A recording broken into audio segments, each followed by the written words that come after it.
We are back with Off Air. I'm so scared of you right now. You should be. You should be. Highly caffeinated.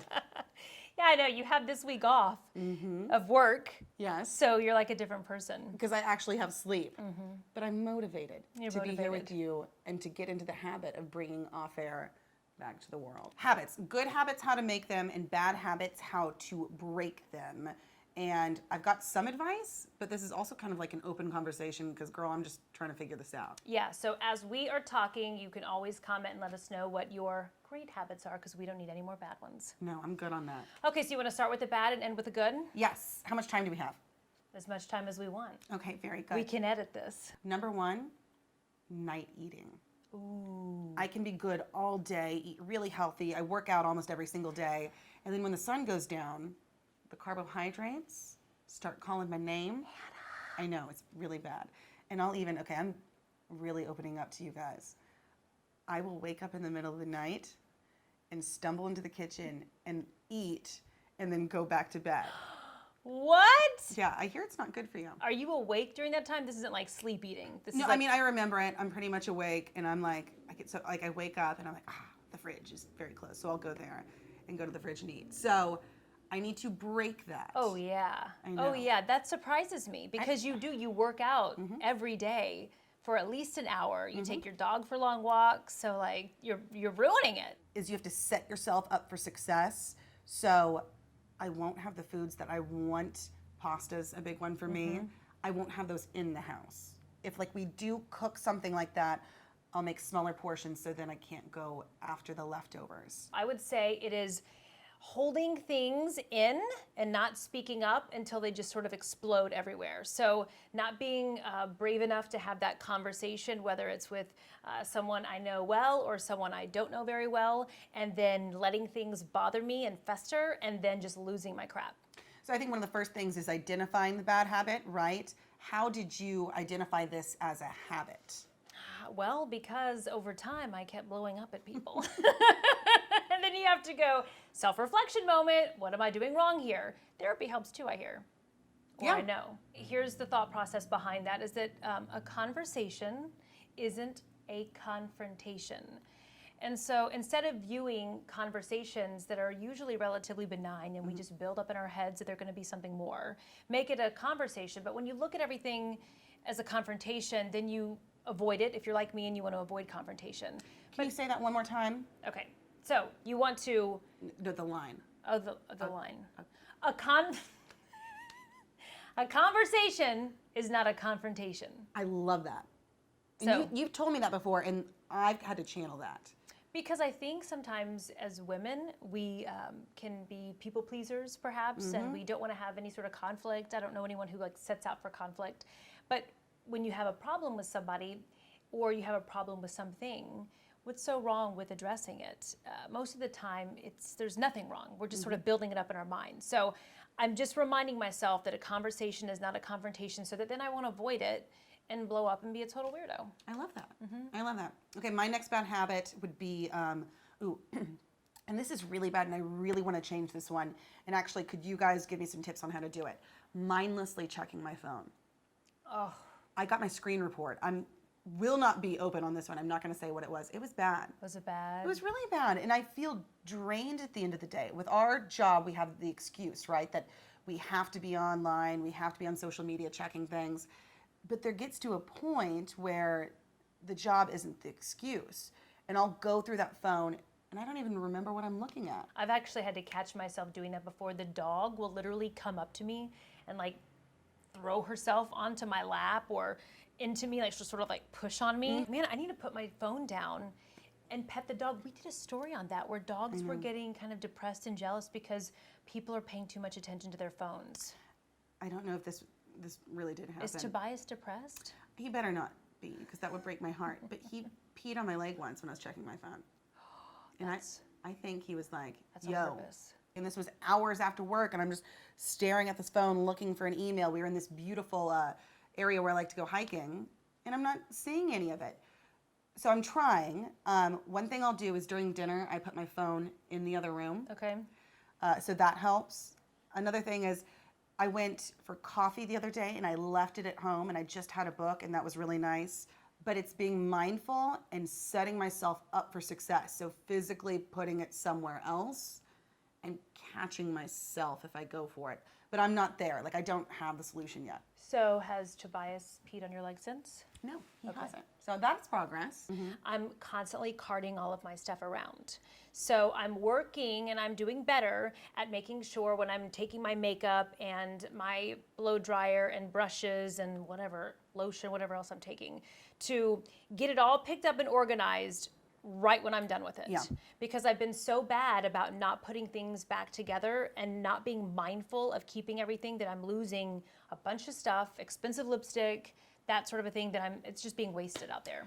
So I love this, and I think this will help us transition into the good habits. Oh, we're already done with bad? I only have two. I only have two. Boy, that list was long. I know. Actually, I do have more. So I like that we bring this up because this is an idea that I've really liked from a gentleman, Navy SEAL, who I can't pronounce his last name, but his first name is Jocko. But he has this phrase that discipline equals freedom. And I was like, what? It sounds paradoxical, but when you set your stuff up, disciplined about it, then you do have the freedom because you're not looking for those items every day. Or when you save money consistently, then you have the freedom to make that big spending splurge when you do. But this idea of setting yourself up for success, being disciplined, actually opens you up to freedom. And so what was that again? Say that one. Discipline equals freedom. Good habits, I really do have to set myself up to do these because by nature, you know this, a bit of a hot mess express. I have no comment. Yeah, that's great. Thank you. Nicest thing you could say in this moment. Set yourself up. So savings, my 401k, and I've done this since I began when I was making no money in the beginning of our careers. 10 to 15% of every check goes into it. Are you freaking kidding me? And I forget about it. So what I get every paycheck is just what I'm used to. And like, this is money I never even look at. And I remember the first time I checked my 401k, it was pretty good. Oh my It was pretty goodness, I'm so impressed Yeah, and but a little jealous. But just do it, and then I don't have to make the decision every month. It just goes. And it kind of inspires you to be disciplined in other areas because you think, oh God, if this adds up that way, then what else could I do? Man, let me have a look at it. Maybe it'll inspire me. Oh, it will. It will. It's crazy.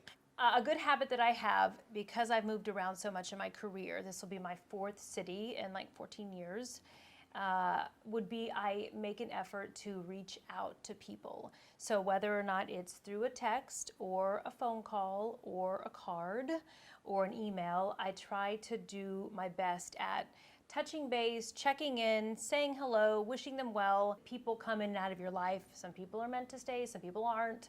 Do you have to set yourself up for success, like I was saying, to do this? How do you remind yourself or get into that habit? I will literally decide, okay, to this particular day of the week, I don't have a lot going on. I'm going to make an effort to sit down and call this many people. And it's not always on a weekend, and because of our schedule, it's sort of weird. I may have to do it during the week, earlier in the day, but I do try to make that effort. So I actually have to pick a day and go from there. You know, I have a little free time here. Let me give these people a call. Another good habit of yours that I would identify is your thank you notes. I actually just yesterday, I think, found the one that it was buried in the bottom of my mailbox. What was it for? It was for your birthday.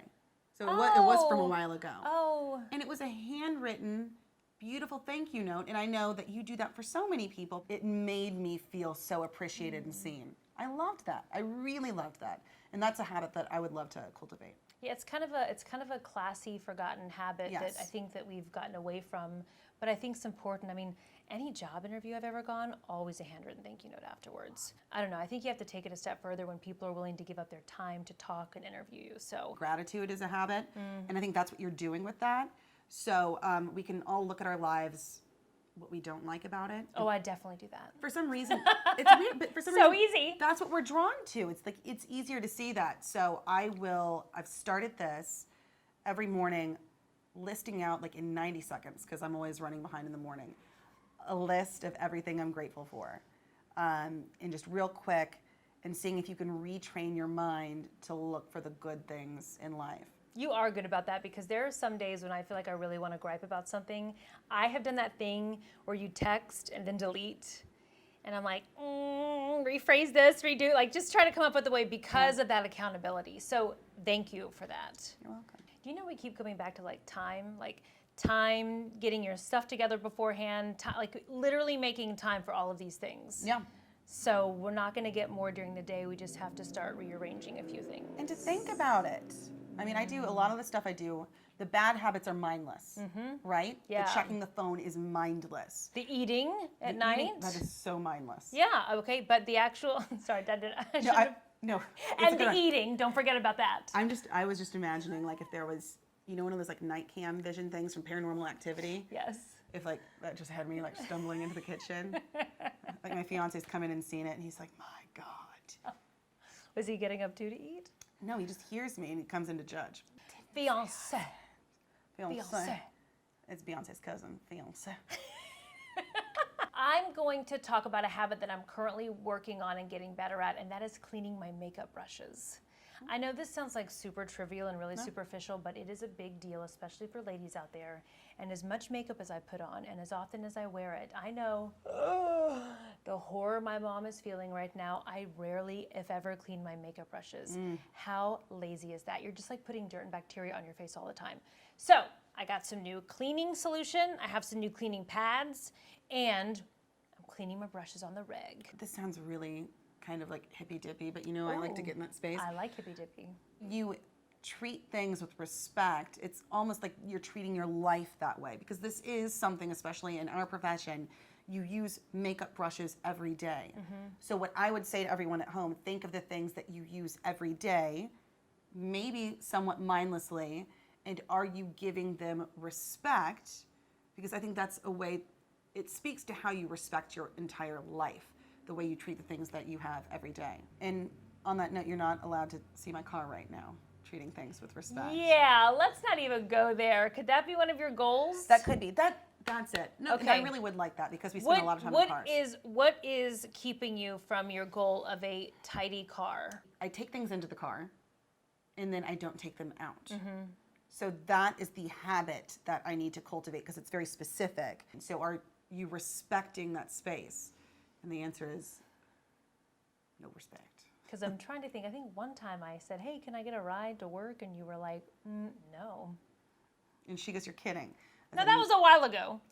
I said, no, I'm not kidding. So she made me walk. No, Yeah. I'm just kidding. I made you get a ride to somebody else. I did because I was ashamed. I was ashamed of the way I've been living. Okay, so I'm gonna do the white glove test in a couple of weeks on the car then, because I'm super weird about the car. I don't like anything in it at any time ever. I know. I love riding in your car for that reason. The Veloster. You just wanted to say Veloster. Veloster. Check out your local dealership. This is not an advertisement for Hyundai. You probably won't find a Veloster dealership because I think she made up that car. I think it was maybe just a handful they sold and I overpaid for it. We need to put a picture of a Veloster so people understand. It's got 3 doors, enough said. So you're staying sporty, but you also have some Accessibility. accessibility. That's their slogan. They went bankrupt months later. Okay, so we're cleaning up our act and we're gonna get real with our habits. If you have a habit that you would like to break and you want us to keep you accountable, we can't really do that, but we can read your comment below and we will motivate you. Yes. And we're gonna keep motivating each other. And if you have some good habits you wanna share that would help us get our act together, please bring them. Please. And don't forget, if you like what you saw, click the what? The like. But that's not as important as what? The subscribe. Do that for off air. All right. Until next time. Bye.